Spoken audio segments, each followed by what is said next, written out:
Hi, welcome to the next thrilling instalment of your History GCSE course. So, section 3.3 from Unit 1. This video is going to look at appeasement, and we're going to look at kind of what appeasement was, why the policy was followed, and what the outcomes of it were. In a nutshell, the policy of appeasement meant allowing Germany to bend and break the Treaty of Versailles because countries in Europe decided that it had actually been too harsh. Now, because this video focuses on the Treaty of Versailles and on whether or not that was too harsh, you do need to know that before you watch this video. There are some great videos on YouTube talking through the Treaty of Versailles. I've put one in the playlist so you can watch that if you need to. The best videos break it down into four categories: blame, reparations, army and territory. Just to cover those really quickly, the blame element is what's often referred to as the war guilt clause, which Germany had to sign to agree that they had caused the war. The reparations was the money, 6,600 million in sterling, that Germany had to pay to the countries who'd won the war. Army is a cap on the army, limiting it to 100,000 soldiers. And then territory, which we are going to talk about more in this video, which is the loss of land that Germany had to agree to.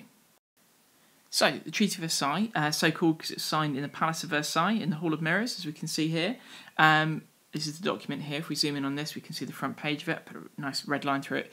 The red line is indicating that basically this treaty, although felt fair by some people, was massively opposed in Germany. And in fact, if I just zoom down to here, we can see the German reaction. This is actually a protest at the announcement of the Treaty of Versailles, in particular at the terms of it. But let's go back and have a look at the actual territorial terms of this treaty. So if we look at the map here, we can see where some of the territory is lost and the countries it was lost to. I'm not going to go through all of this now because, again, we're looking at appeasement, not necessarily at the treaty, but a couple of areas to kind of draw your attention to because they're going to come up again. Czechoslovakia here, what we call the Saar region, just here, and then the area we call the Rhineland here. One last one that's really important is this area here, which was given to Poland, and this is what we call the Polish corridor because it gave Poland access to the sea up here. Now, it's fairly obvious, and you'll hopefully already know this from your earlier studies, particularly if you've done the Nazi Germany unit, that all of this was really unpopular within Germany. And the actual terms of the treaty are one of the reasons why Hitler can become so popular. He uses them to kind of argue that the people that have come before him have made mistakes. Now, talking of Hitler, here he is, him as a baby, that's his signature. We're actually going to talk about him from after he's Chancellor. So again, there's a little bit of prior knowledge you need here. You need to know about the rise of Hitler. So we're looking prior to 1933. You're going to need to watch a separate video to find out about that. But from 1933, Hitler as Chancellor and then later as Führer of Germany takes control and then begins an expansionist. That means kind of a policy of extending Germany's borders, but an expansionist policy that many people feel leads to the outbreak of war in World War II. So, one of the first things that Hitler did was begin to test and break some of the terms of the Treaty of Versailles. And there's a couple of things, these 4 points here that we're just going to go through. We're going to look at rearmament, we're going to look at the Saar, we're going to look at Rhineland, and we're going to look at some allies. Now, not all of these are breaking of the Treaty of Versailles, but they certainly go against the spirit of it. This picture here is Hitler with Mussolini. This is in 1936, and this indicates one of the kind of allies that Hitler set up from 1936 onwards. They were very closely allied with Italy and also with Japan. Another of Hitler's actions in 1935 was to introduce an air force. This was known as the Luftwaffe, and to reinstate conscription to the army. His aim was to get the army back up to 600,000 soldiers. Remember, it had been 100,000 had been the cap from the Treaty of Versailles. Another thing that happened was this Saar region, and let's zoom over back and have a look at where that was on the map because it's quite a key area, just down here next to the Rhineland, and that's a really key industrial area for Germany, lots and lots of factories and industrial production based there. It actually returned to Germany legally through a plebiscite, through a vote, but again, it was something that in the Treaty of Versailles had been set out as an area that should be kept out of German control for 15 years, and so by taking it back in this way, it showed Hitler was keen to extend Germany, even if for this particular one, there was no actual cheating in getting it back. But there's very little dispute that on the 7th of March 1936, when Hitler decided to remilitarise, to march soldiers back into the Rhineland down here, that he was breaking the Treaty of Versailles. Now, a good way of thinking about this remilitarisation of the Rhineland is of a massive bluff by Hitler. Think of him having his poker face on. He'd actually told the soldiers that if they met resistance from France, then they should just turn back. He knew that actually the German army wasn't strong enough yet in order to go into a full conflict. But France didn't do anything about Hitler, and the soldiers marched in and reclaimed the Rhineland, joining it back into Germany. Now, from this point onwards, we see Germany expanding, taking over territory, and we need to ask ourselves, why did the rest of Europe not stop him? One of the main reasons that's given by historians is this desire to avoid war, this desire to avoid what had happened in World War I becoming a déjà vu. But Hitler used this situation to step by step gradually put Germany in a position where they could launch a world war. And he did much of this based on the unpopularity of the Treaty of Versailles in Germany and based on the Nazis' growing support.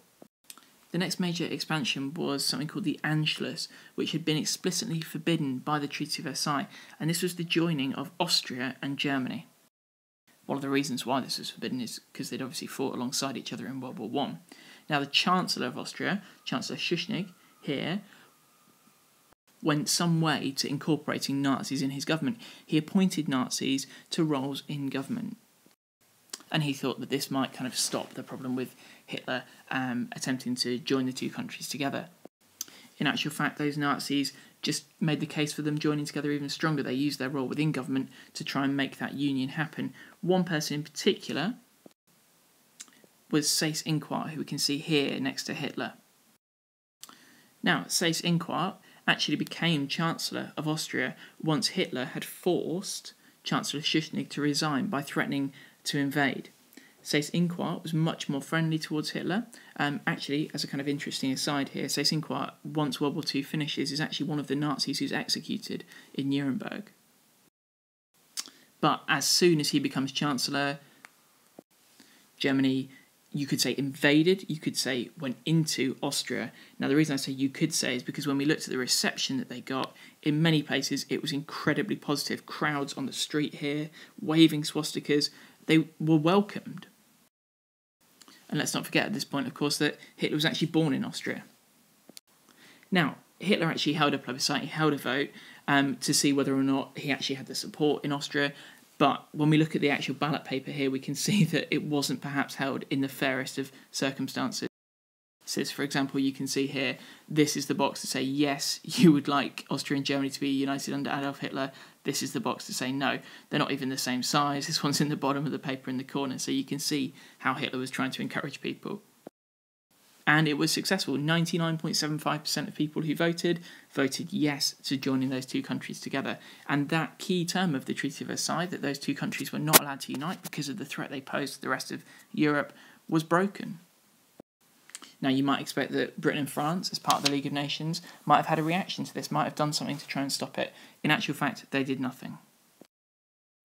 And the reason why they did nothing goes back to this idea that they felt themselves, perhaps, that the Treaty of Versailles had been unfair. They felt that it had been overly harsh on Germany, and they felt that if they just gave away a small bits of land that actually Germany did have a claim to, then actually that would be a fair thing, and that would be a reasonable thing to do.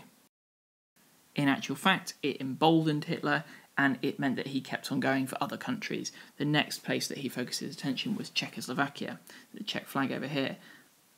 Now, Czechoslovakia was a bit more of a threat to Germany than Austria, which was very friendly to them. Czechoslovakia had a good army, it bordered on Germany, it had a good armaments factory, a Skoda-run armaments factory. And it could be seen as a bit of a rival, a bit of a threat to German expansion. It also contained 3 million German speakers in an area that bordered onto Germany, an area called the Sudetenland. And it was this area that Hitler targeted. Now, the President Beneš, who we can see here with his wife, as soon as he felt the pressure, felt the threat of Hitler perhaps trying to take over the Sudetenland, he appealed to help from Britain and France, and he had a meeting with Chamberlain, but he came out of that meeting realising that Chamberlain was not going to support him, and the reason why Chamberlain was not going to support him is because he didn't want a conflict. Now, the Chamberlain we're talking about is, of course, Neville Chamberlain. This is him here. Neville Chamberlain was Prime Minister of Britain, and he had been since 1937. Now, Chamberlain decided to follow a policy of appeasement. This is probably the most famous example of appeasement. And remember, the whole point of that is to give a little bit of what Hitler wanted in the hope that he would then stop asking for more and would, because Britain and France had been reasonable with him, stop expanding Germany. Now, the success of the appeasement policy, I think, can be seen really clearly through a couple of photographs that were taken at different points during the negotiations between Britain and Germany. Now, at the start of the proceedings, at the start of this discussion over Czechoslovakia, we can see Chamberlain here, and we can see him looking happy. He's surrounded by various officials who were going to the same meeting, and we can see that he looked obviously positive. He obviously felt that these negotiations were going to produce a good outcome. And perhaps the reason for his optimism at this point was that President Beneš had said that actually he would agree to move German speakers into Germany from the Sudetenland. So it had looked like a deal might be able to be done. Unfortunately, this optimism quickly evaporated as it became clear that Hitler wouldn't accept that. He demanded all of the Sudetenland. He claimed, in fact, that the Sudeten Germans who were living there actually were in danger and were being victimised. There wasn't any evidence for that happening. But Hitler threatened to invade unless they got the whole Sudetenland signed over to them. Now, in this context, they agreed to hold a conference in Munich to actually go through how to kind of solve this problem. We can see this middle picture here, a picture just before a document's signed, and we're going to talk about that document in a second. But key people here, we've got Chamberlain, we've got Hitler, and we've got Mussolini. Now, look at the expression on Chamberlain's face. We can see, just from this source, that actually the negotiations were not going well. Now, what had happened at this meeting was that Mussolini had put forward a document suggesting that the whole Sudetenland be handed over to Germany in return for guaranteeing the future Czech borders, so that would be the only land they took. But there's two groups of people who weren't invited. Crucially, the Czech Republic, or rather Czechoslovakia, not the Czech Republic at this point, Czechoslovakia were not invited to that meeting, and neither was Russia. Now, in fact, the actual document put forward by Mussolini had been faxed across earlier from Germany, so it was actually a German proposal, Germany and Italy, and this is the importance of the alliance between them working together to get this through. So, Britain agrees to the document, they actually sign it, they sign this Munich agreement, it's signed on the 29th of September, and this is a photograph of Chamberlain explaining what had been signed. Now, he made a really controversial statement. He gave a kind of quote which everyone kind of remembers, "Peace for our time." And by saying that, he was indicating that he hoped that Hitler had been appeased, that the policy had worked. And actually, many people reacted really positively to this. He was greeted as a hero when he came back on the 30th. People thought that by giving Hitler what he'd wanted, they'd stopped a war. But on the 1st of March, Hitler turned around and marched troops straight into the rest of Czechoslovakia. And from this point on, it became absolutely clear there was a realisation that Hitler was going to have to be stopped and that might be a military conflict. But this policy of appeasement had failed. They'd given Hitler everything he'd asked for, and he'd taken more every time. Now, the next country on his list was Poland. And Chamberlain looked to Stalin, the leader of the USSR, the leader of Russia, for help. But who did I say was missing from the Munich conference?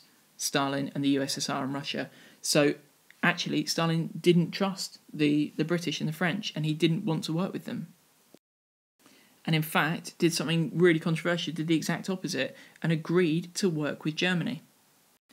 On the 23rd of August, what we now know as the Nazi Soviet, also called the Molotov-Ribbentrop Pact, was signed, showing that Germany and the Soviet Union were going to work together.